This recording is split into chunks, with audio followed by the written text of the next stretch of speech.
Imana ishimwe cyane. Gloire à Dieu. Uyu munsi urakomeye cyane. Aujourd'hui, c'est un jour vraiment spécial. Kuko nivyo umunsi ukomeye ni igihe Yesu yadupfira akazuka. Il est vrai, le jour où Christ est mort et ressuscité est un jour Kandi spécial. ndazi ko abakristo twavutse ubwa kabiri Et je sais aussi que les chrétiens qui sommes nés de nouveau, mu mitima yacu no mu buzima bwacu, dans nos cœurs et dans notre vie, Pasika hari ikivuga. la Pâque, elle a une grande Kukivuga signification kugakiza. parce qu'elle dit à Ariko propos du ndashaka salut. kubwira umuntu wese ariko aranyumva. Mais j'aimerais dire à toute personne qui m'entend, Iyo Yesu atavuka, si Jésus n'était pas né, iyo Yesu atiha umubiri si Jésus n'était pas ngo descendu, avuke, si Jésus n'avait pas pris ce corps que nous avons, ntaba yarapfuye ngo azuke. il ne serait pas mort et après ressuscité. Ikintu cyose kigira intango. Toute chose a un commencement. Nivyo Yesu ntiyavutse itariki 25 z'ukwezi kw'icumi na kabiri. Il est vrai, Jésus n'est pas né un 25 décembre. Kandi ijambo ry'Imana Et la parole de Dieu, riratubwira ko Yesu yavutse, elle nous dit que Jésus est né, ariko ntirivuga itariki cyangwa umunsi. mais elle ne nous donne pas explicitement la date de sa Mugabo naissance. ukuri Mais la vérité, nuko Yesu yavutse. c'est que Jésus est véritablement né. N'abashakashatsi bose baravyemeza ko Yesu yavutse. Et même ceux qui font des recherches le Ntiyagaru- disent que Jésus est né. ntiyaje mw'isi n'ikintu cy'icaduka. Il n'est pas descendu directement sur la terre. Ijambo ry'Imana rivuga mu Filipi 2:5. La parole de Dieu nous dit dans Philippiens 2:5, Mubona aho yari asanga ishusho ry'Imana. lui qui même s'il était semblable à Ngo Dieu, niyumvire ko kuringanira n'Imana ari ikintu cyo kumirako. il ne s'est pas attaché sur le fait d'être égal Ngo à ariko Dieu, yisiga ubusa, mais il s'est humilié lui-même yambara ishusho ry'umwana w'umuntu, et il s'est revêtu du corps asa humain natwe, et il a été semblable à nous. yakira umubiri mu nda y'umugore, Il a revêtu un corps humain dans le sein d'une avuka femme. nk'uko abandi bana bose bavuka. Il a accepté de naître comme tous les autres Niyo mpamvu enfants ijambo naissent. ry'Imana rivuga mu cete cya mbere cya Yohani C'est pourquoi la parole de Dieu nous dit dans 1 Jean, igice cya 4 umurongo wa 2, 1 Jean 4 au verset 2, handitswe ngo impwemu yose yatura yuko Yesu yaje yambaye umubiri ngo iva ku Mana. il est écrit que tout esprit qui confesse que Jésus est venu et a porté ce corps vient de Dieu. Nimba rero ijambo ry'Imana rivuga ngo impwemu yose yatura ko Yesu yaje yambaye umubiri iva ku Mana, birumvikana neza yuko nta wambaye umubiri atavutse. Cela veut dire que si tout esprit qui confesse que Jésus-Christ est descendu revêtu de chair, cela veut dire que personne ne peut revêtir de chair s'il n'est pas né d'une femme. Uyu ni umunsi udasanzwe. Aujourd'hui est un jour spécial. Ni umunsi twibuka aho ingabire idasanzwe yatanzwe mu isi. C'est un jour où nous nous rappelons où le plus grand des dons a été donné sur la terre. Kandi umunsi twibuka aho umucyo wanesheje umwijima. Et c'est un jour aussi où nous nous rappelons où la lumière a vaincu les ténèbres. Kuko umunsi wa Noel muri kahise, Parce que le jour de la Noël dans le passé, nkuko benshi mubizi, comme nombreux d'entre vous wari le savez umunsi déjà, basenga Imana itariyo. c'est un jour où on donnait un culte à un faux Dieu. Uko Imana yakomeje kwiyereka abantu bayo, De la façon dont Dieu s'est révélé à son peuple, niko ishengero ryavuze riti, c'est de la même manière que niba l'Église umunsi wa Noel a dit que si le jour de la Noël, itariki 25 z'ukwezi kw'icumi na kabiri le 25 décembre, bahimbaza umuco utatsindwa, s'il y a un culte, les gens qui font un culte idolâtre, kuki twebwe twamenye umuco w'ukuri tutohindura ibihe. Haleluya. pourquoi nous qui avons une culture éternelle ne pourrons pas changer ces choses? Uyu munsi twibuka aho ibihe byahindutse, Aujourd'hui, nous nous rappelons où les temps et les circonstances ont changé. aho umuco w'ukuri wamize umwijima. Lorsque la lumière véritable a englouti les Niyo ténèbres. mpamvu uyu munsi ni umunsi wo kuwuhimbaza, kuko ntitworekera isi y'umwijima ngo iwuhimbaze. C'est pourquoi ce jour nous célébrons, nous n'allons pas laisser ce jour que le monde des ténèbres puisse le célébrer à notre place. Nitutawuhimbaza mu ngo zacu tuvuga ukuri kw'ijambo ry'Imana, Si nous ne le célébrons pas dans nos foyers en proclamant la vérité de la parole de Dieu, ishengero ritahaguruka ngo rivuge umuco w'ukuri warasiye mu mwijima, si l'Église ne se lève pas pour proclamer la lumière véritable qui a resplendi dans les ténèbres, isi y'umwijima yiteguye kwamamaza ibindi, le monde des ténèbres, lui, est prêt à proclamer d'autres choses. kandi tuzoba turiko turasubira inyuma. Et nous serons en train de perdre et de Iki régresser. ni igihe c'ikanguro, Ceci est le temps du aho réveil, ibigaragara nk'umwijima où lorsque les choses qui paraissent comme des ténèbres, ubutumwa bwiza bubimira. et que l'évangile puisse Iki engloutir ni ces igihe choses. c'ikanguro, Nous sommes dans le temps de aho isi réveil, y'umwijima où lorsque le monde des iriko ténèbres ihagurutsa ibitandukanye, lève des choses différentes, ishengero umuco w'ukuri L'église, la lumière véritable uzana ukuri.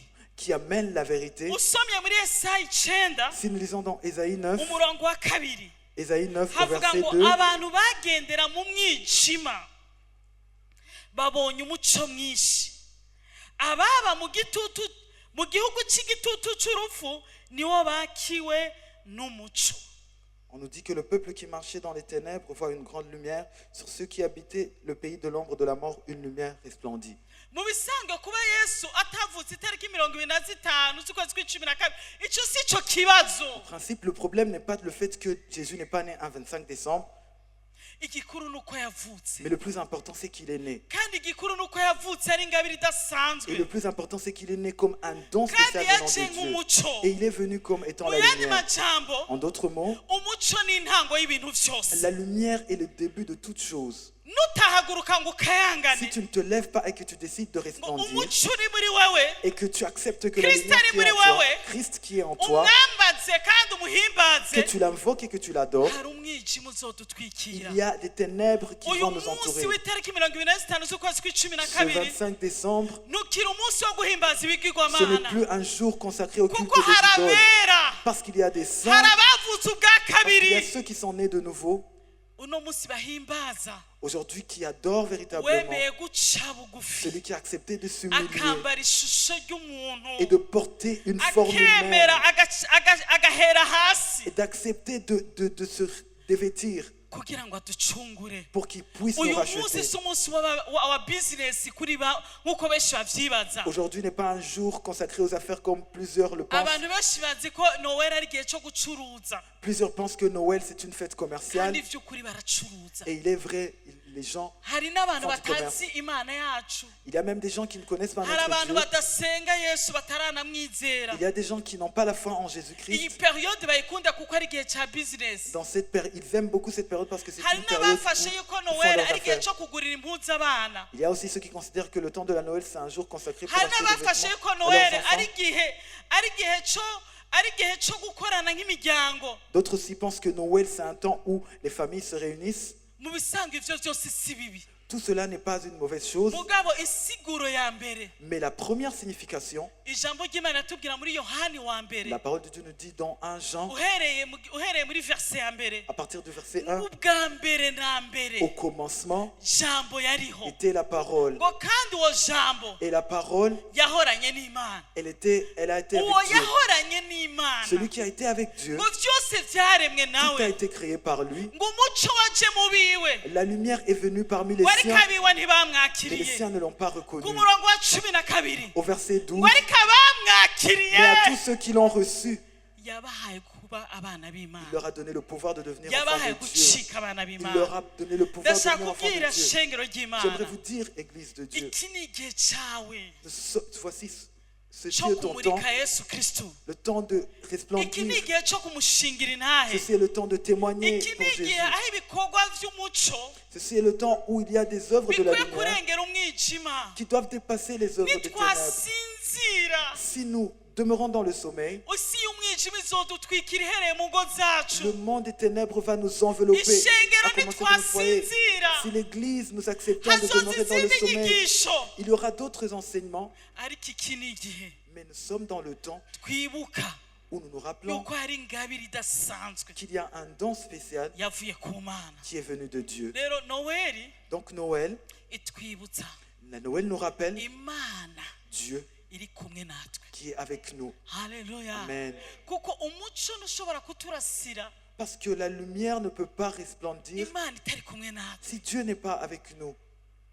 Uyu munsi uravuga ngo Aujourd'hui, tu peux dire, twibuka Emmanuel, nous nous rappelons Emmanuel, Imana iri kumwe natwe. le Dieu qui est avec nous au Reka milieu de mbasabe nous. twandikiye imirongo, Marquons ces chapitres, s'il vous plaît. twandikiye imirongo, abazanye mwandike amakarne yanyu muze kuyirimbura. Ceux qui ont apporté ou écrit, remarqué. Matayo 1 umurongo wa 23, Matthieu 1, verset 23. Mika 5 umurongo wa 2. Matthieu 1, 23, Michée 5, au verset 2. Luka 2 10 kugeza ku 20. Luc 2, 10 10 à 20. à 20. Matthieu 2 1 à 2. et Matthieu 2, 1 à 2.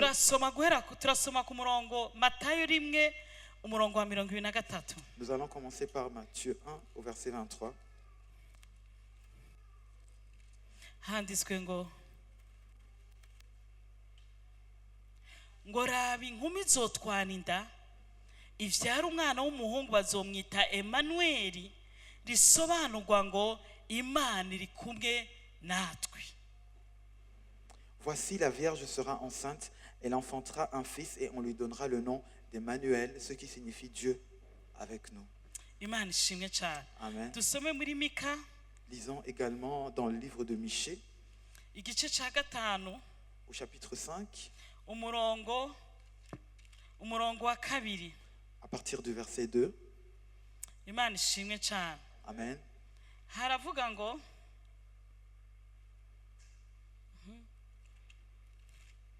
Mika 5 umurongo wa 2 Michée 5, au verset 2. haranditswe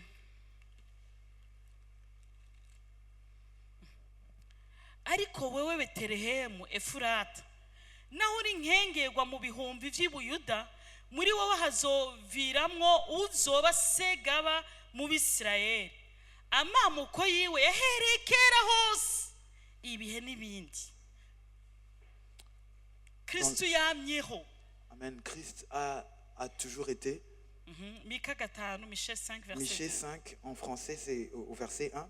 Et toi, Bethléem, Ephrata, petite entre les milliers de Juda, de toi sortira pour moi celui qui dominera sur Israël et dont l'origine remonte aux temps anciens, au jour de l'éternité. Reka twongere dusome n'indi mirongo ca tusigura. Lisons également d'autres versets et puis nous allons nous attarder dessus. Luka 2:10. Luc 2. Umumarayika arababwira ati ntaco mutinya, umve ndababarira ubutumwa bwiza bw'akanyamuneza kenshi kazoza ku bwoko bwanyu. Uwo munsi umukiza bavukiye mu gihugu ca uyu munsi umukiza bavukiye mu gisagara ca Dawidi, niwe Kristo umwami. Iki nico kimenyetso cyanyu, murasanga umwana w'uruyoya azingiriwe k'impuzu y'uruyoya aryamitswe mu bwato bw'inka. Uwo mwanya hamwe n'umumarayika haboneka ingabo nyinshi zo mu ijuru zihimbaza Imana ziti icubahiro nikibe ku Mana hasumba ijuru, no mu ijuru amahoro abe mu babinezerererwa. Baba marayika bahejeje kuva aho bari basubiye mu ijuru, nyabungere baravugana bati ingo rero tuje Betelehemu turabe ico kintu cabayeyo, ico umwami Imana tumenyesheje. Bagenda banyaruka babona Mariya na Yosefu n'uruyoya rujyamitse mu bwato bw'inka. Babibonye bababarira ijambo babwiwe kuri uwo mwana. Abavyumvise bose batangazwa n'ivyo babungere bababwiye.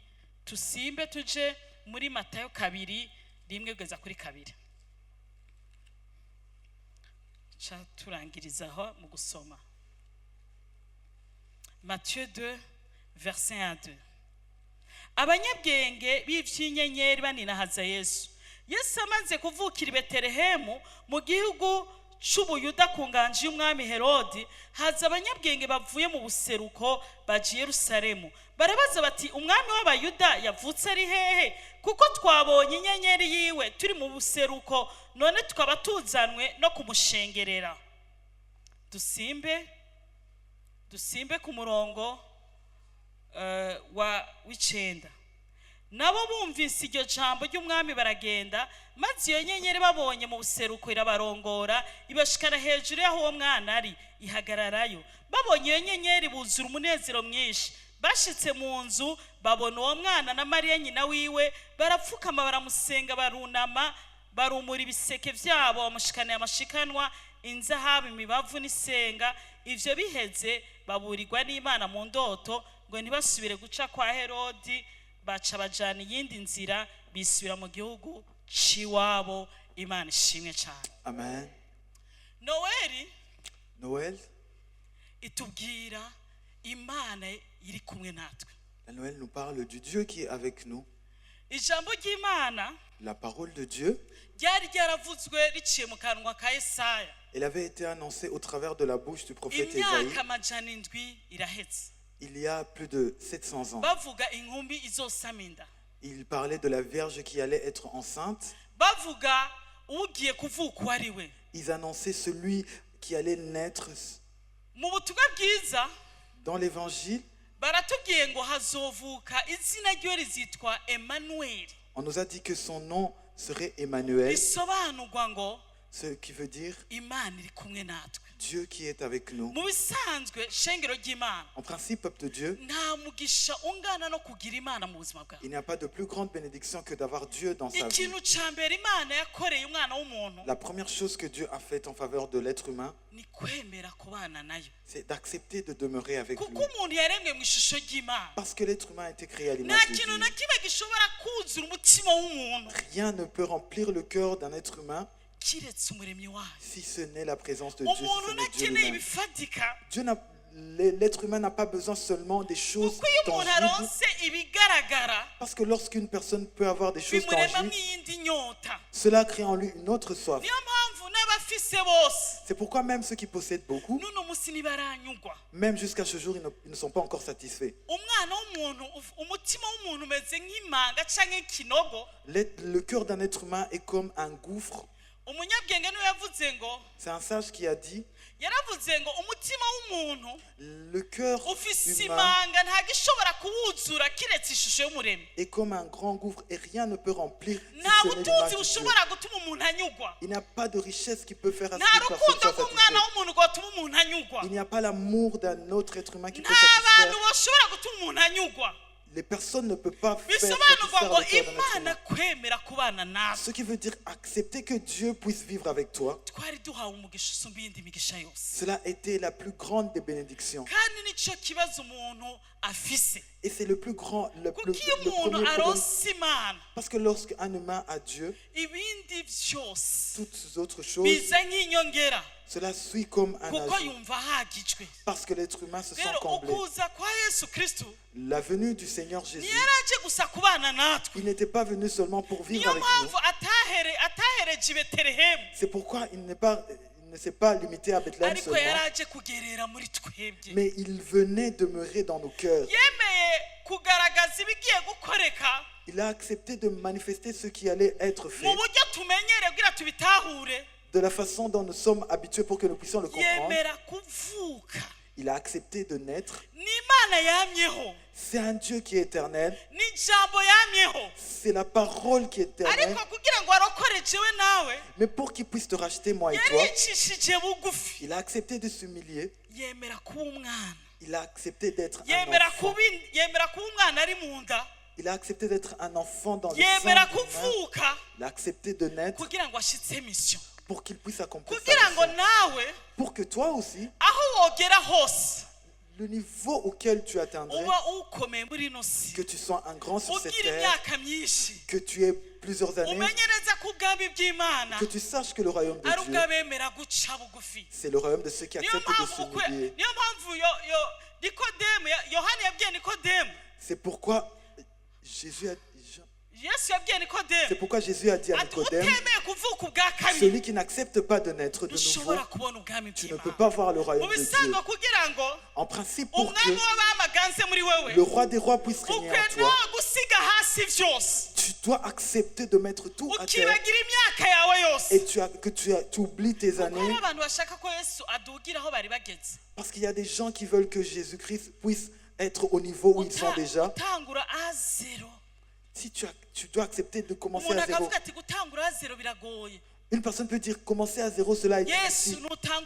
nubandaniza aho nari ngejeje. Jésus continue au niveau où lequel j'étais. Umuntu agashaka yuko Yesu abandanyiriza ku byizego byiwe by'amadini, Et la personne va vouloir que Jésus puisse continuer à son niveau de ariko croyance. ntiyemere kuvuka ubwa kabiri. Mais que la personne n'accepte Niyo pas de mpamvu naître Yesu yabwiye véritablement de Nikodemu nouveau. ngo, C'est pourquoi Jésus a dit à Nicodème, utemeye kuvuka si ubwa tu kabiri n'acceptes pas de naître de nouveau, ntushobora gucika umwana tu ne w'Imana. peux pas devenir un enfant de Dieu. Umwana w'Imana yaremeye kuvuka Le Fils de Dieu a accepté de naître kugira ngo natwe dukizwe. pour que nous puissions être sauvés. Uno munsi nawe araguhamagarira Aujourd'hui, toi aussi, il t'appelle ushire hasi imyaka yawe, que tu mettes de côté les ushire années, hasi ubudini bwawe que tu mets de côté ta ushire hasi religion, ama experience yawe que tu mets de côté ton ushire hasi expérience, ibyitwa amadiplome que yawe tu mettes de côté tous tes diplômes wemere gusiga hasi et byose que tu acceptes de tout mettre de côté, uvuka ubwa kabiri que tu naisses de kuko nouveau. utemeye kuvuka ubwa kabiri Parce que celui qui n'accepte pas de ntashobora naître de gucika nouveau, umwana il ne w'Imana peut pas être un enfant de Dieu. ikigira kabiri noweli La twigisha deuxième chose que Noël nous apprend, yesu yavukiye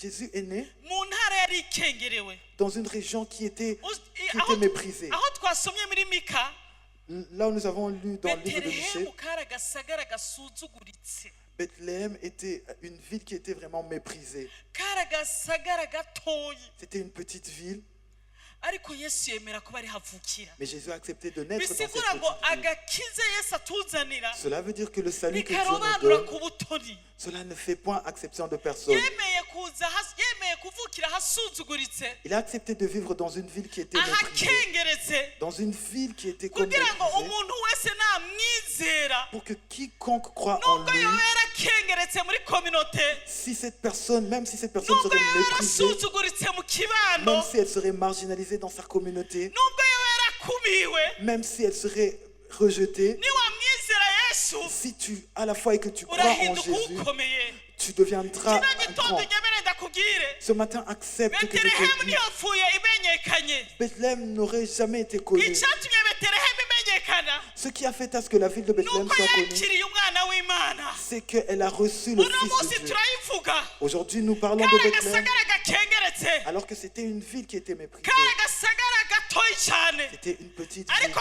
kwakira umwana w'imana Mais le fait de recevoir kwemera le ko umwana Fils w'imana de Dieu, akavukiramwo accepter que le Fils de gahinduka Dieu intara puisse naître, ikomeye elle est uyu devenue une munsi grande cité. ushobora Aujourd'hui, kwibaza yuko Aujourd'hui, tu peux niwagira penser amamiliyaridi que si tu as des hari milliards, abo uzokwemeza il y a des gens où uzohinduka ukomeye tu deviendras un uno grand. munsi ushobora kwibaza uti Aujourd'hui, tu peux penser, ninaronka amaviza si par exemple, si j'ai des visas, nkagenda amahanga si je nzohinduka vais dans les nations, ukomeye je deviendrai une uyu grande munsi personne. ushobora kuba uri kuriyumvira Aujourd'hui, tu peux peut-être penser, ninaronka diplome zikomeye si j'ai de grands cyangwa diplômes, nkagira uruvyaro rwize amashuri akomeye ou si j'ai une descendance Zo qui a de hinduka grands ukomeye. diplômes, je deviendrai une unyemere personne ndakubwire kino importante. gitondo Permets-moi de te dire hari ce matin, abakomeye bibagiranwe il y a des gens importants qui sont tombés dans hari l'oubli. abafise amadiplome bibagiranwe Il y a des gens qui ont des diplômes mais qui hari sont dans abigeze l'oubli maintenant. kumenyekana bibagiranwe Il y a des gens qui ont été célèbres mais qui ne sont plus ariko célèbres niwakira maintenant. umwami Mais yesu si tu reçois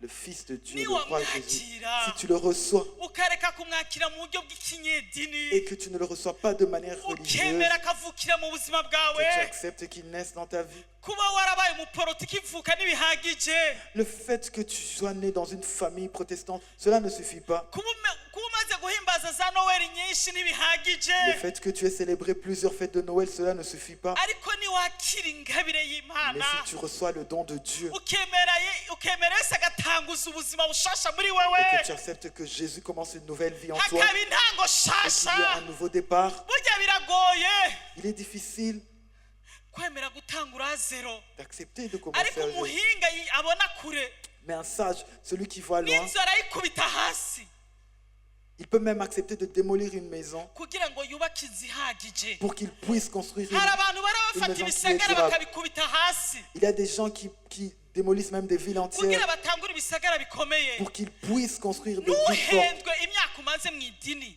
Ne te trompe pas par les années que tu viens de passer dans la ntuhendwe religion. icyo uri muri sosiyete Ne te trompe pas par ce que tu es dans la ntuborerwe société. n'icyo bakubwiye ko uri Ne sois pas enivré par emera ton yesu statut social. abulvese ubuzima bwawe Accepte que Jésus bouleverse ton existence. kuko kuvuka k'umwana w'imana Parce que la naissance du Fils de Dieu, gutegerezwa kubulversa elle doit bouleverser, gutegerezwa kuzana impinduka elle doit apporter un changement.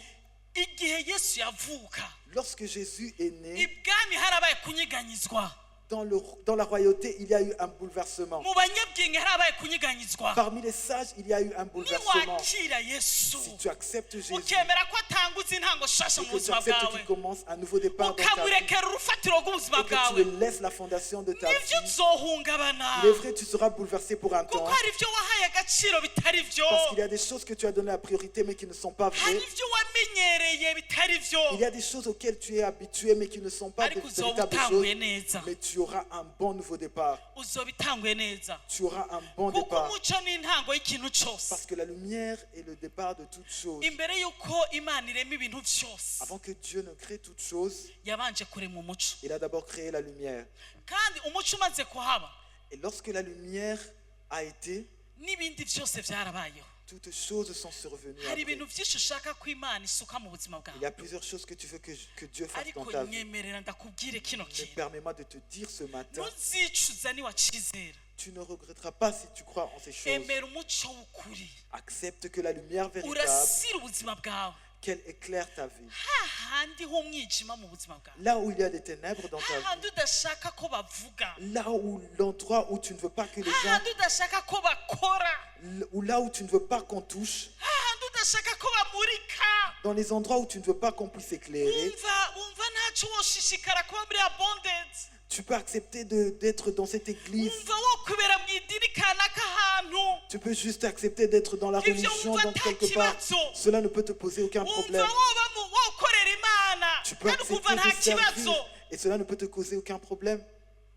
ariko ngire nkubwire Mais j'aimerais te dire, ibyo si agakiza cela n'est pas le salut. kuko amadini yo bayoshikanya abantu ku gakiza Parce que si la religion pouvait conduire les gens au yesu salut, ntaba yaraje Jésus ne serait pas venu. emera umuco w'ukuri Accepte que la lumière véritable urasira ubugingo bwawe éclaire ta vie hahandi udashaka dans les endroits où tu ne veux pas.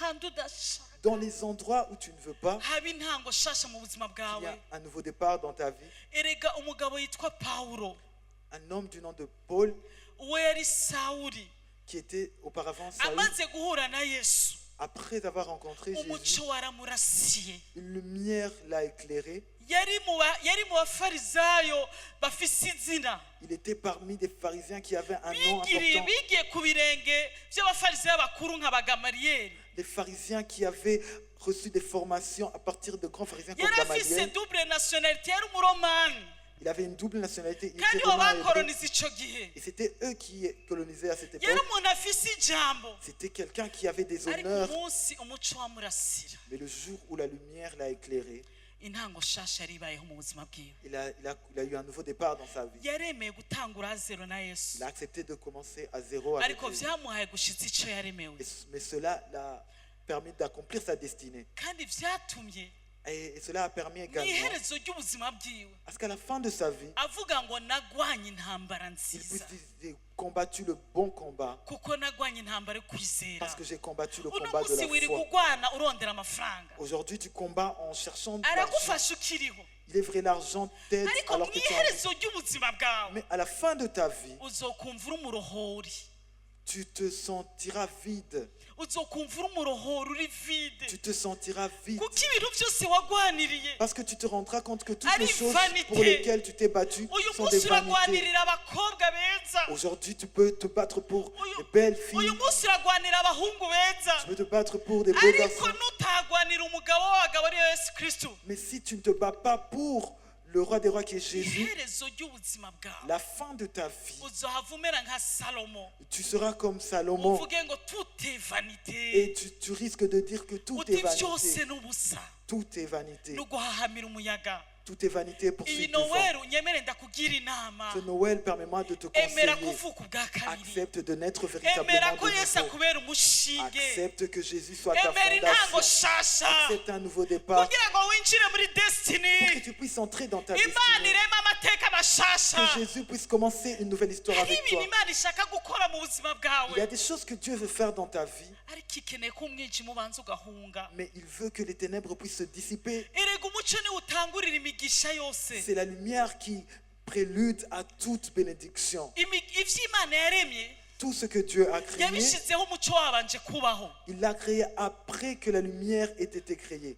ushobora kuba warigeze kwakirwa n'umuco Peut-être tu as à un moment dans ta vie été éclairé par la ariko uno lumière munsi waramenyereye et qu'aujourd'hui tu es comme habitué. kumbura uzi kuvuga ubutumwa nk'uko ndabuvuga Peut-être tu sais évangéliser comme je kumbura le uzi dis, gusenga nk'uko prêcher. abandi bose basenga Peut-être tu sais prier comme tous les autres le font. kumbure uzi kuririmba indirimbo nk'iz'abandi bose Peut-être tu es habitué à chanter comme tous les autres ariko chantent. yesu Mais Jésus, niyo yaciye bugufi Jésus a accepté. niyo yaciye bugufi kubw'ubusabusa il n'est pas accepté de s'humilier pour rien. yaciye bugufi kugira ashikire umutima wawe Il s'est humilié pour qu'il puisse atteindre ton cœur. kuko destination ya yesu ntiyari betelehemu gusa Parce que la destination de Jésus n'était pas seulement Bethléem, destination ya yesu yari mu mutima wawe mais la destination de Jésus était ton cœur. ugura umutima wawe Ouvre-lui ton cœur ashireho intango shasha mu buzima et qu'il y bwawe mette un nouveau départ. uzobona hari ibindi bikurikira Et tu verras d'autres choses qui surviendront erega hariho après. imigisha imana itemera mu buzima bw'umuntu Il y a des bénédictions que Dieu ne permet pas dans la vie d'une personne kuko umwijima aba ari mwinshi parce qu'il y a beaucoup de ténèbres dans la vie de niyo cette mpamvu imana personne. yabanje kurema umuco ibindi igakurikira C'est pourquoi Dieu a auparavant créé la lumière et toutes les niyo autres mpamvu choses yabanje sont kwiyereka venues après. pawulo ikamwereka nk'umuco C'est pourquoi il s'est révélé à Paul comme étant la lumière hama ingabire zigakurikira et que les dons sont survenus après. ikindi nashaka kukubwira L'autre chose que j'aimerais te partager aujourd'hui, yesu yemeye kuvukira i betelehemu Jésus a accepté de naître à Bethléem, no mu iraro ry'intama même dans une crèche, kugira ngo ashikire abantu bose pour qu'il puisse atteindre toute uhereye ku bo catégorie sociale, hasi à partir des gens qui étaient Uhereye de basse ku bo catégorie hasi. sociale. kino gitondo ngira mbabwire yuko uwo mwami ntatoranya ku butoni Aujourd'hui, j'aimerais vous dire que ce roi ne choisit pas, ntatoranya ku butoni il n'a pas de favoritisme. birashoboka yuko mu buzima bwawe hari ukuntu wagiye ukumwigwa Il est vrai, dans ta vie, tu as peut-être été rejeté ou marginalisé. birashoboka yuko mu muryango wavukiyemo ntibigeze bakumenya Peut-être dans ta famille, on ne t'a pas donné de la valeur. kandi nyemera ndakubwira isi nuko imeze Et j'aimerais te dire que c'est ainsi que le monde est fait. urashobora gutangara Tu peux t'étonner mu kibano bahaye ijambo umugabo w'ikimenabanga dans la société qu'on puisse donner l'honneur à une personne qui n'a pas de valeur kuko afise uburyo parce que cette personne a des moyens financiers canke afise ijunja ou cette personne canke afise icubahiro a des honneurs ou de la gloire ugasanga abantu b'imico myiza et que tu peux te rendre compte que les gens qui ont de bonnes vertus, de kandi bonnes morales bashoboye ibintu et qui peuvent véritablement ariko ata aider kibanza bafise et qu'on ne leur donne pas la place, uyu munsi kuri iyi noweli aujourd'hui, dans cette nje Noël, kukubwira humura j'aimerais te réconforter. imana yibutse betelehemu Le Dieu qui s'est souvenu de niyo Bethléem, mana ikwibutse c'est le Dieu qui se souvient de toi également. ahubwo akira uwo mwami Par contre, accepte de Akira recevoir umwami. ce roi. Accepte de le recevoir. akira uwo mwami Accepte de le recevoir. erega hari amahoteli mu gihe ciwe Il y avait des maisons d'hôtes dans le temps de Jésus, ariko yari yuzuye mais elles étaient déjà remplies kuko cari igihe ca rusansuma parce que c'était le temps de recensement. kandi abantu bose bateze kugenda kugira rusansuma mu ntara z'iwabo Et toutes les personnes devaient aller se recenser dans leur province amamezo d'origine. de passage yari yuzuye Les maisons d'hôtes étaient déjà remplies. amahoteli yari yuzuye Les hôtels étaient remplis, hama ariko mu iraro ry'intama canke ry'inka mais dans une crèche, niho honyene hari hasigaye c'est là où seulement il y avait de la place. nawe uno munsi Et toi aussi aujourd'hui, hari abahambaye batashoboye kumwakira il y a des grands qui n'ont pas pu le recevoir kuko biyuzuye parce qu'ils étaient remplis d'eux-mêmes. kuko biyuzuye Parce qu'ils hari étaient remplis abateolojiye d'eux-mêmes. n'abavugabutumwa n'abakozi b'imana bakomeye ba pasiteri nkanje Il y a de grands théologiens et de grands prédicateurs de la bazi parole ivy'imana vyinshi kunsumba qui ont une grande connaissance de la base parole de Dieu, kumwakira mu buzima bwabo qui ont refusé de le recevoir dans leur vie kuko buzuye idini parce qu'ils sont remplis de la religion. bamwe babivukiyemwo Certains sont nés dans la hariho religion. abakomeye batunze Il y a des grands qui ont de grands kuko moyens bazi ko financiers ubutunzi bumara vyose parce qu'ils ont la conscience que ils pensent que la richesse a la solution à tout. base kumwakira Ils ont refusé de le ariko uno recevoir. munsi Mais aujourd'hui, wewe ushobora kuba toi, tu kuba ari wewe peux peut-être être toi yamenye kera qui t'a connu auparavant, yatoranije qui t'a choisi gushushanwa n'umwana wayo pour que tu sois semblable à guhabwa l'un de son ubwiza fils, buhoraho pour que tu puisses avoir la gloire éternelle. ntacyo bitwaye aho wagejejwe Peu gukengerwa importe le niveau où tu as été humilié, mu ikibanza gihagije donne-lui une place suffisante. aragukomeza Il va te fortifier. aragukomeza Il va te fortifier. kuko ahamagara abadakomeye Parce qu'il appelle des gens qui ne sont pas forts akabakomeza et il les fortifie. niwe yahamagaye umwungere ariwe dawidi C'est lui qui a appelé un berger du nom de David.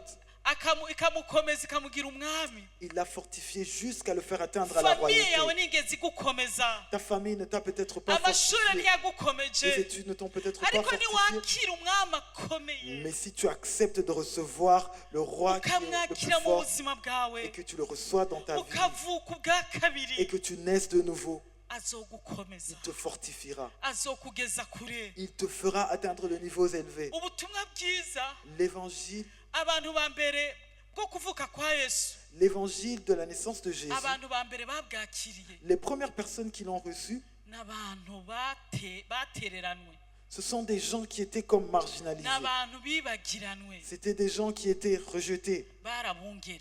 C'était des bergers. Mu bisangwa bungere En principe, les bergers, bari abantu bakora igikorwa c'était des gens qui faisaient, gikengeretse, qui étaient comme humiliantes.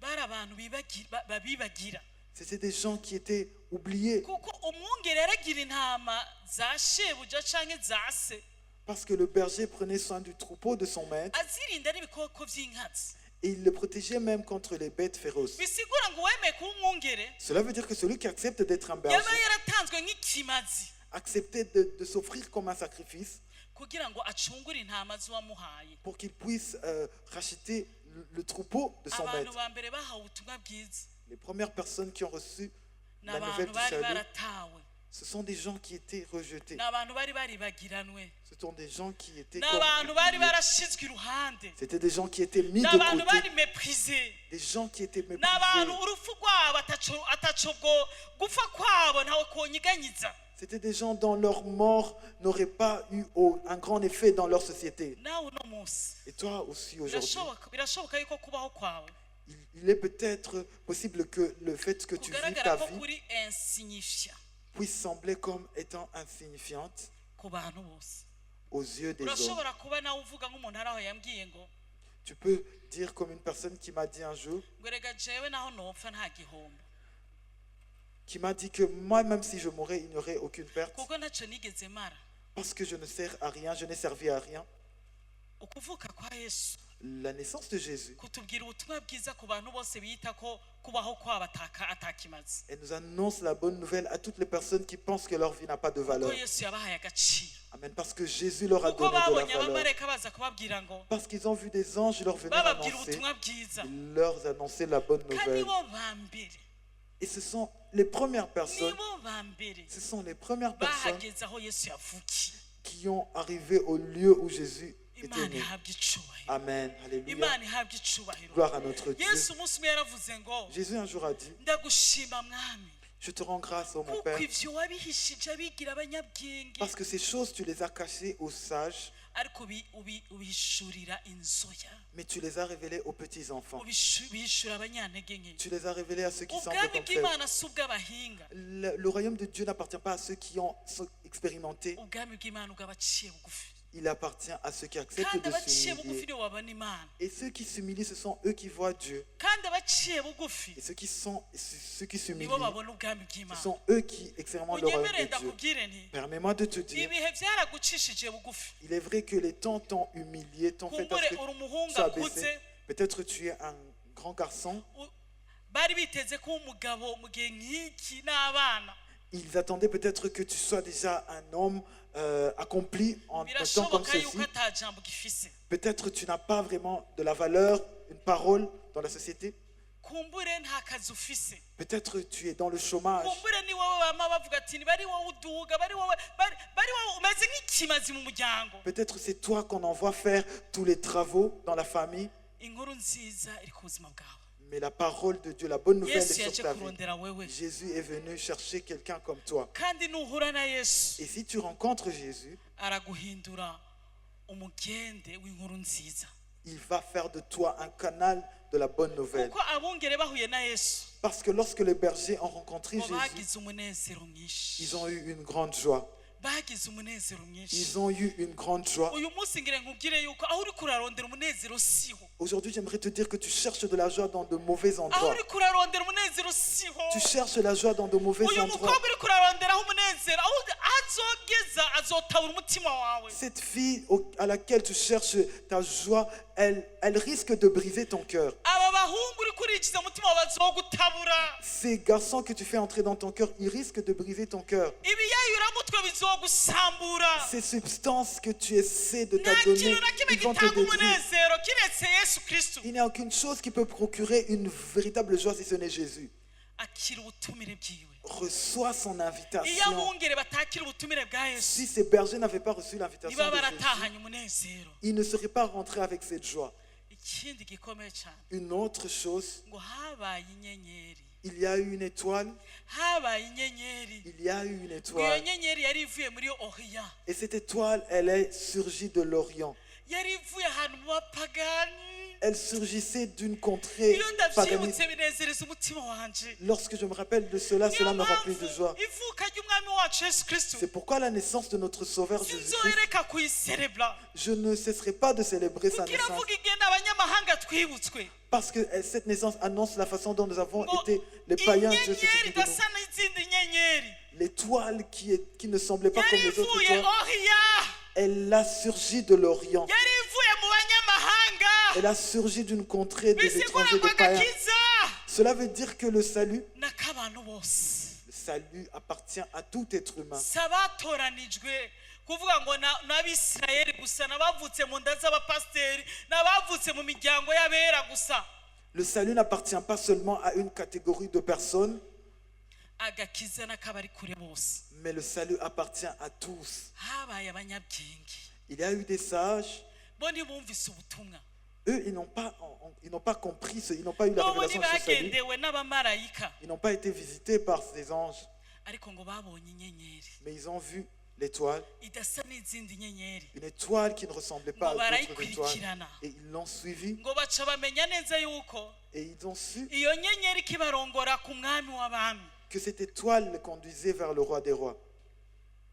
byumvikana neza yuko Cela s'explique par le yesu fait ntiyaje que kurondera gusa abaciye bugufi Jésus n'est pas seulement venu chercher ceux qui étaient... ariko yaje no kurondera abahambaye Il est aussi venu chercher les grands comme il est venu yesu chercher les ntiyaje petits. kurondera aboro gusa Il n'est pas seulement venu chercher des gens qui sont comme ariko misérables, yaje no kurondera abatunzi mais il est aussi venu chercher des gens qui yesu étaient ntiyaje prospères. kurondera abo hasi gusa Il n'est pas venu chercher des gens qui étaient de ariko basse yesu yaje catégorie no sociale, kurondera abo hejuru mais il est aussi venu chercher des gens qui kuko étaient de grande abamajusi catégorie de ça. Parce que les mages, bari abanyabwenge c'était des sages. byari bimenekeye mu kwiga C'était vraiment des sages qui étaient expérimentés, très bari abantu intelligents. batunze C'était des gens qui étaient niyo prospères mpamvu ahantu hambere financièrement. babarije iby'uwo mwana C'est pourquoi, au premier endroit où ils ont cherché des informations, bagiye ku ibwami ils sont allés d'abord à la kuko royauté. barabishikira ibwami Parce qu'ils étaient capables d'accéder ariko facilement à la bashitse royauté. ibwami Mais arrivés à la royauté, ntibaronka dans le palais amakuru royal, ahagije ils n'ont pas eu des informations suffisantes avuga iby'uyu mwana yavutse concernant ce fils qui était hariho né. abantu bibaza yuko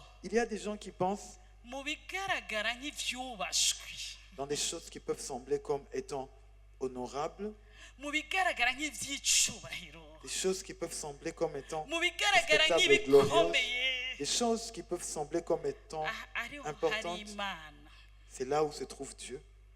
hari umuntu ariko aranyumva Est-ce qu'il y a quelqu'un qui hari m'entend? umuntu ariko aranyumva ijambo ry'imana yavuga ngo La parole de Dieu nous dit, ne vous trompez pas, le royaume de Dieu ne vient pas de manière à frapper le regard.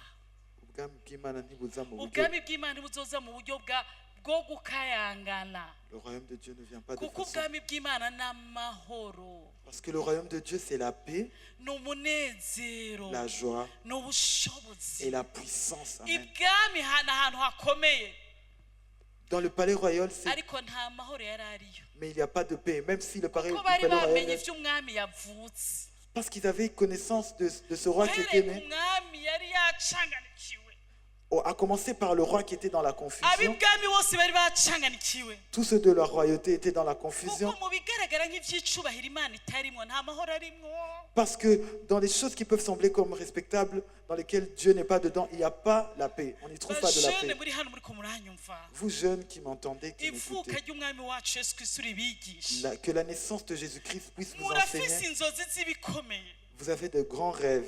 ariko ngire mbabwire yuko ibikayangana byose Mais j'aimerais vous dire que tout ce qui brille, ibigaragara nk'ibihamba tout ce qui semble comme étant des choses, ibigaragara nk'ibishizwe important. hejuru tout ce qui semble comme étant élevé, ntibisigura ko harimo imana cela ne veut pas dire que ces choses kuko comportent Dieu. ibiranga ubwami bw'imana Parce que ce qui caractérise le royaume de ni Dieu, amahoro c'est la paix. ni amahoro C'est la paix.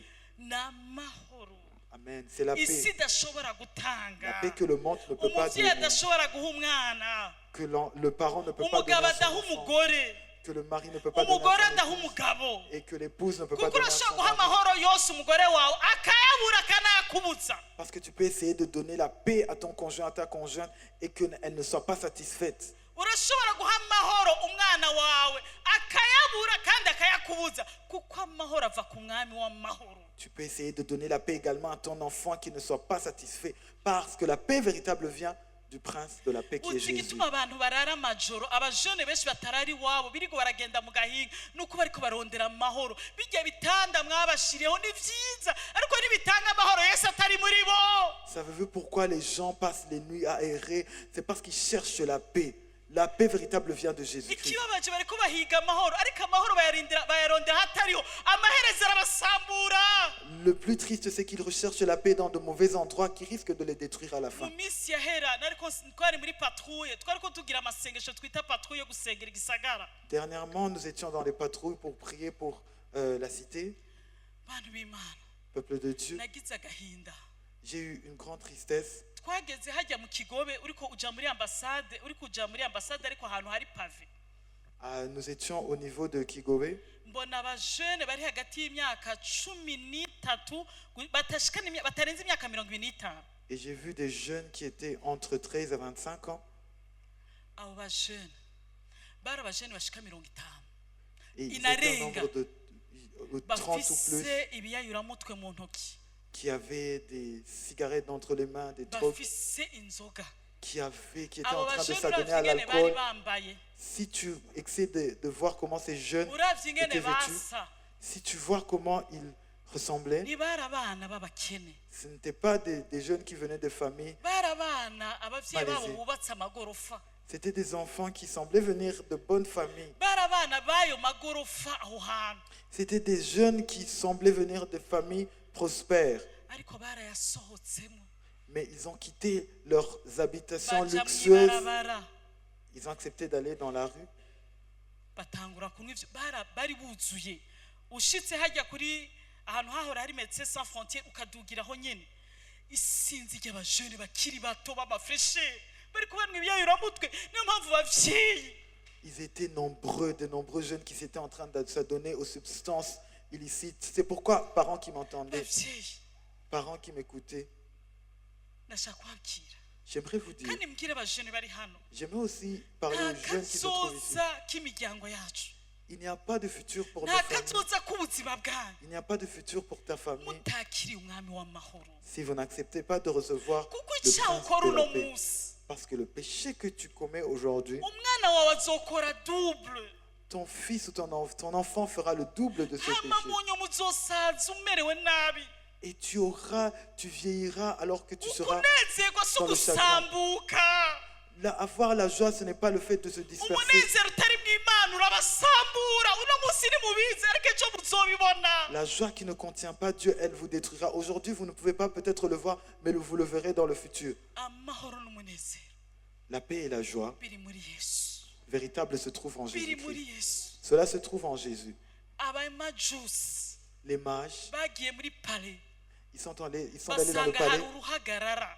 et ils ont trouvé que dans le palais, il Ariko y a baca comme une bakurikira confusion. inyenyeri. Mais ils ont accepté de suivre l'étoile. Bakurikira umuco udasa n'iyindi mico. Ils ont suivi la lumière qui n'était pas comme les autres lumières. Bakurikira umuco udasa n'uwundi muco. Ils ont suivi la lumière qui n'était Ndavuze pas comme les ndakivuga mu autres lumières. Kirundi. Bakurikiye umuco utameze nk'uwundi muco. Haleluya. Amen. Barawukurikira. Ils ont poursuivi cette lumière, Barawukurikira. cette lumière, Basangura ahantu mw'iraro. et ils ont trouvé que cette lumière était dans un Bahageze endroit, dans basanga une umwami crèche, w'abami ntihari. et ils ont trouvé que le roi de rois était dans cet endroit. Amahoro, La paix, umunezero, la joie, abamarayika, les anges, guhimbaza, l'adoration, la gutazira. louange. Baca barapfukama. Et ils se sont prosternés Bashikanira uwo mwami w'abami. et ils ont offert des présents, des offrandes à ce roi Bongera de rois. barahaguma barahateba. Et ils sont demeurés, restés ici, ont tardé. Uyu munsi Aujourd'hui, ngire mbabwiye nimwemere gutebana na Yesu. J'aimerais vous dire, acceptez de vous attarder avec Jésus-Christ. Nimugasenge ku Noweli gusa. Ne priez pas seulement à la Noël. Nimugasenge dimanche Ne gusa. priez pas seulement dimanche. Nimubeho ubuzima bwo gutebana na Yesu. Ayez une vie où vous vous attardez Azoca dans baha l'esprit direction secret. y'ubuzima Il bwanyu. vous donnera la direction de votre vie. Aba bajusi bemeye gutebana na Yesu. Lorsque les mages ont accepté de s'attarder avec Imana Jésus, yabagendeye mu gatiro. c'est là où Dieu leur a visité. Irababwira ngo Dans le sommet. ntimusubireho mwaciye. Il leur a dit, ne passez pas par d'où vous êtes venus. Nimuce mu yindi nzira. Passez vers un autre chemin. Oh, Amen. hari umuntu ariko aranyumva. Hari Alléluia. umuntu ariko aranyumva. Amen. Ngire mbabwire abantu b'Imana. J'aimerais vous dire, peuple de Dieu, Ubuzima bwawe ubayeho nk'ugendera mu gifungo. tu vis ta vie comme marchant, comme une personne qui est dans le brouillard. Abajene bamwe ntimuriko murabona iyo muriko muraja. Certains jeunes, vous ne voyez pas là où vous êtes en train d'aller. Abakiri bato mufise inzozi. Ceux qui sont jeunes, vous avez des rêves, Ariko uko imyaka izogendera b'imyaka. mais plus vous avancerez en âge, Muzosanga atari mwebwe mwenyine mufite muzosanga atari mwe mufise vola. vous vous rendrez compte que ce n'est pas vous qui avez le volant de votre vie. Hari umuntu anyumva. Est-ce qu'il y a quelqu'un qui m'entend? Ndazi ko murota vyinshi. Je sais que vous avez de grands rêves et de grands projets. Kumbure mufatiye ku mafaranga mufise. Peut-être vous vous basez sur les moyens financiers Canke que ku vous bavyeyi avez banyu. ou bien sur vos parents. Ariko igihe kizobigisha ko mudafise vola.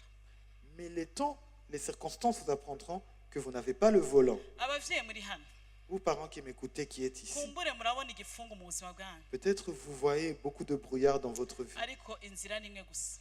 Mais il y a seulement un seul chemin. Abantu bose mubona umwijima mu buzima bwanyu. Toutes les personnes qui voyaient des ténèbres dans votre vie, Mutabona aho muriko murerera abana. qui ne voyaient pas là où vous êtes en Abantu train mutariko d'éduquer vos murabona aho enfants, muriko murakurira. là où vous n'êtes pas en train de voir, Abantu là bose où vous êtes en mutabona aho train de muriko grandir. muraja.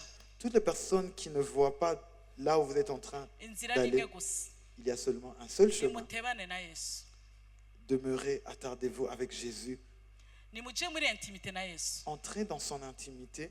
Azobaha direction y'ubuzima bwanyu. Il vous donnera la direction de votre vie. Amen. Ndibuka igihe kimwe Je me rappelle à une période, sinabona iyo ndiko ndaja. je ne voyais pas où j'allais. Kandi nari maze gukizwa.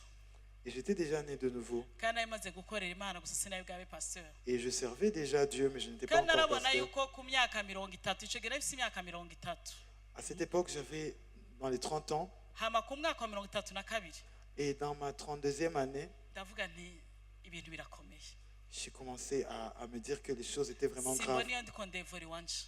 Je ne voyais pas là où j'allais. Ndibuka ko ico gihe nafashe nabwiye mukuru wanje nti yanzu heruka kwimuka. Je me rappelle que j'ai dit à ma grande sœur, la maison d'où tu viens de déménager, dans laquelle tu viens de déménager, donne-moi Ndekera fata akanya ko gusenga. un moment pour que je puisse prendre un Nabwiye temps de Imana mu prière. majambo yumvikana atarayidini. J'ai dit à Dieu dans des paroles Ndavuze vraiment ni Yesu uri claires. umuco w'ukuri. J'ai dit à Jésus, Jésus, tu es la véritable lumière. Imbere yanje mbona igifungo. Devant moi, je vois le brouillard, les ténèbres. Nakoresheje amajambo nk'ubwira inshuti. J'ai utilisé des paroles comme quelqu'un qui s'adresse Nta à un n'umuntu ami. ariko acibugarama mu gihe c'urubura rwinshi. Je ressemble à une personne qui passe vers Bourama alors qu'il y a de la grêle. Ndasavye umpe direction y'ubuzima bwanje. J'aimerais que tu me donnes la direction de ma vie. Ntiyanyishuye ako kanya nyene. Il ne m'a pas répondu à cet instant, Ariko mu nyuma yaranyishuye. mais par après, il m'a répondu. Rero ndashaka kugutera intege. J'aimerais donc t'encourager. Ukuvuka kwa Yesu La naissance de Jésus, ni Emmanuel. il est Emmanuel, Imana iri kumwe natwe. Dieu qui est avec nous. Nta Alléluia. mpamvu ubaho ubuzima bwa tatonuma. Il n'y a aucune raison que tu puisses vivre dans le Nta tâtonnement. mpamvu ubaho ubuzima bw'igihama. Il n'y a pas de raison que tu puisses vivre dans le hasard. Mureka kumurikire. Laisse-le qu'il puisse t'éclairer. Emera ashireho intango shasha mu buzima bwawe. Accepte qu'il puisse mettre un nouveau départ dans ta vie. Arashiraho umurongo. Il mettra une direction Mu dans gihe ta abandi vie. bazoba bariko barazimagirika, Lorsque les autres seront en train de se perdre, Imana izoba yaragucira inzira. le Dieu, lui, il t'aura donné une Kuko direction. ijambo ry'Imana rivuga mu migani ngo Parce que la parole de Dieu nous dit dans le livre inzira de Proverbes, z'abanyabyaha les voies des pécheurs, zimeze nk'abantu basa n'abatatona, elles semblent comme des gens qui tâtonnent. ariko inzira z'abagororotsi Mais les voies des justes, zimeze nk'umuco wo mu gatondo elles ressemblent à la lumière du matin ugenda ukayangana ugeza hakeye gose. qui va en croissant et en resplendissant jusqu'à ce qu'il Iyi fasse jour. Noweli Ce Noël, umutwenzi utambike ku buzima bwawe. Qu'il y ait un nouveau jour dans ta vie. iyi noweli igitondo kirasira urugo rwawe. Qu'il y ait un nouveau jour dans ton iyi foyer. noweli igitondo kirasira ubuzima bwawe. Qu'il y ait un jour nouveau dans ta vie. Alléluia. habe intango Qu'il y ait nshasha. un nouveau départ. imana yubake gushasha ubuzima bwawe. Que Dieu puisse rebâtir de nouveau ta vie. uronke direction nshasha ubuzima Que bwawe. tu aies une nouvelle direction. Que Dieu vous bénisse. Amen. ngiye gusengera umuntu J'aimerais prier pour une personne ashaka gusiga hasi byose qui accepte de mettre tout de côté kugira ngo Yesu pour que Jésus avuke puisse naître mu véritablement buzima bwiwe, dans sa vie. hama nawe Et que cette personne avuke également ubwa kabiri. puisse naître de nouveau. ukaba hari icyo Imana yakubwiye Si tu as été touché par cette parole, nguhaye ikaze. j'aimerais te donner. ushobora kuba umaze imyaka myinshi Tu uri peux umurokore, peut-être passer plusieurs années que tu es. ushobora kuba umaze que tu sois imyaka dans le myinshi witwa ngo uri umukozi w'Imana, Ça fait peut-être plusieurs années que tu ariko es iki ni igihe un cyawe. serviteur de Dieu. Aujourd'hui, c'est Ndashaka ton kuguha jour. umwanya. J'aimerais te donner ce temps-ci. hari uhari Est-ce qu'il y a uyu quelqu'un munsi avuga ati Imana nyubaka gushasha? qui est prêt à ce qu'il soit rebâti de nouveau aujourd'hui? hari uhari? Est-ce qu'il y a quelqu'un aujourd'hui? Imana iguhezagire. Alléluia, Amen. hariho uwundi ahaguruke S'il y a d'autres personnes qui te lèvent, avuga ati nshaka kubakwa gushasha. s'il y a une personne Imana qui... ibahezagire. Amen, que Dieu vous bénisse. uyu munsi ndashaka Aujourd'hui, j'aimerais ushyire hasi byose que tu mettes tout de côté umubwire akubake gushasha, et que tu lui demandes de te ashyire rebâtir de intango nouveau. nshasha mu buzima bwawe. usubiremo aya majambo hamwe nanje uvuga uti mwami Yesu, mwami Yesu, kuri uyu munsi tuhimbaza ivuka ryawe, nanje nemeye guca bugufi. waraciye bugufi wemera kuvuka, kandi wari waramyeho, kandi wari Imana, wari umwami. uyu munsi shize hasi byose, ndakwemereye shiraho intango shasha mu buzima bwanje. ndakwakiriye nk'umukiza wanje, ngwino unkize, ngwino umurike mu bugingo bwanje. umuco wawe urasira ubugingo bwanje, ahari umwijima hose hahunge. umuco wawe urasire, ngwino wubake ubuzima bwanje gushasha. bayeho ubuzima sa nk'umuntu ari mu byiciji, mbayeho ubuzima sa n'umuntu arongorwa n'igitutu, ariko ijambo ryawe ryambereye umuco. ndakwinginze, rasira ubuzima bwanje, rasira ubuzima bwanje. umbwire icyo wandemeye, umbarire aho uri kurantwara. nditeguye kugendana nawe, ni wowe nzira ishika. Yesu Kristo uri nzira ishika, ni wowe ubugingo, kandi wowe ukuri. urakoze mu izina rya Yesu. Mana yo kwizerwa, Mana igira neza, nkweretse umuntu wese yahagaze imbere yawe. ndasenga ngo izina ryiwe rihanagurwe mu gitabo cy'amateka, ryandikwe mu gitabo cy'ubugingo. ndasenga ngo umuco wawe umurasire. ndasenga muri kino gitondo habe intango shasha, habe kuguhindukirira. mwami Imana, igihe wiyereka Pawulo mu nzira y'i Damasiko, yaraguhindukiriye ukuraho ibikaragashi mu maso yiwe. ndasenga ngo ibikaragashi bive mu maso y'abantu bari hano uyu munsi. uruhunyi rubaveko. ndasenga ngo uruhunyi rubaveko. ndasenga uruhunyi rubaveko. Oriba sondorobo, reba sondorobo, shekere masoko, reba takaba sendereba, raba sondorobo. ubushobozi bwa mpemu yera bukureho uruhunyi mu maso yanyu. ubushobozi bwa mpemu yera bukureho ibikaragashi mu maso yanyu. alika sondorobo masika rama shike, rika ye sondorobo, reba sandereba. ibyijiji bihave, ibyijiji bihave. umuco w'Imana urasire mu maso hanyu. umuco w'Imana urasire mu maso hanyu, amaso yo mu buryo bw'impwemu yanyu ahumuke, amaso y'imitima yanyu ahumuke. Rama shendere batakarabaseke robo takamasendereba. Ndasenga ngo habe intango shasha mu bugingo bwanyu, habe intango shasha mu bugingo bwanyu. Rama toko robo takamaseke rika shakaramaseke. Abari ko barahusha inzira, mwe mu Imana ubagarure mu nzira y'ukuri. Aya shendere batakarabaseke ori basaka. Abatari bazi iyo bariko baraja, mwe mu Imana ubarongore. Nkuko waganire n'abamajusi, uganire n'umupapa ari hano, uganire n'umumama ari hano, uganire n'umujene ari hano. Mwe yereke baryamye bagendere mu nzozi, bari maso bagendere. Haboneka amaja, haboneka ubuhanuzi, haboneka amaprofesi. Ala kabasondorobo reba shendereba reba sondorobo. Ndasenga ngo habe kugendererwa gushasha kugira mufate inzira umwami abagombaho. Ya urakoze mwe mu Imana. Ndavuze ngo uyu munsi wa Christmas Day ubabere umunsi w'intango shasha mu buzima bwanyu. Umuco w'Imana ubamurikire, umwijima w'ubuzima bwanyu uhunge, umwijima wari mu ngo zanyu uhunge, umwijima wari muri business zanyu uhunge. Ndategeka umwijima gusohoka mu buzima bwanyu, ndategeka umwijima gusohoka mu ngo zanyu, ndategeka umwijima gusohoka muri business zanyu, ndategeka umwijima gusohoka mu mihamagaro Imana yabahamagariye. Umwijima usohoke. Ibicaniro byose by'isi y'umwijima byari bafise ububasha, uyu munsi turabizimije. Rama shendereba. Ndavuze ngo umuco utangaje ubarasire.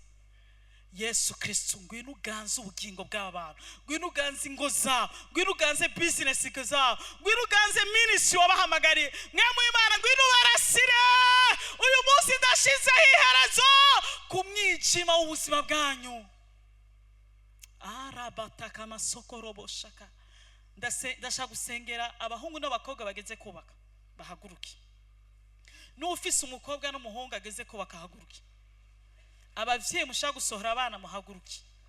Ndumvise mwe mu Imana nyemeza ngo hariho abantu bari muri tatonoma batabona ikintu na kimwe. Rama shendere bataka robo takamasekere bashaka robo takamasendere bashaka aya shendere batekere basoko reba shendere ba raba sondorobo shekere masakara bateke maya shendere bateke manu cinzira hatari inzira. Ndakweretse umuvyeyi ahagurukiye umwana wiwe, ndakweretse umuntu ahagurukiye umuvukanyi wiwe, ndakweretse uhagurutse ku giti ciwe. Uri Imana iri ominisia uzi vyose. Ndakwingize mwe mu Imana ugendera umukobwa n'umuhungu ageze kubaka, umwijima w'umusore bw'ushigweho iherezo, agakengegwa ndagatembagaje. Ndavuze ngo habe intango shasha y'urugo rwiza. Abavyeyi bageze gusohora abana babasohore mu cubahiro, abakobwa n'abahungu bageze gusohoka basohoke mu cubahiro.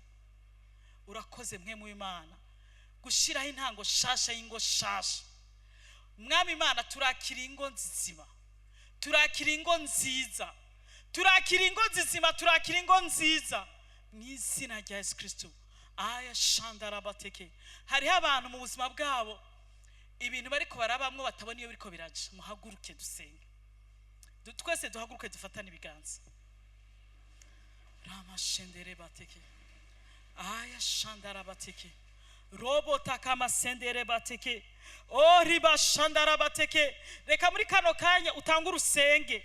Reba shandara bateke rema sondorobo maya shandara bateke. Mwami Imana ijambo ryawe rivuga ngo abantu bagendera mu mwiza mwinshi ngo babonye umuco utangaje. Igihugu cyari mu gitutu cy'urupfu kibonye umuco utangaje. Mwami Imana duhuje umutima n'inama nk'ishengero.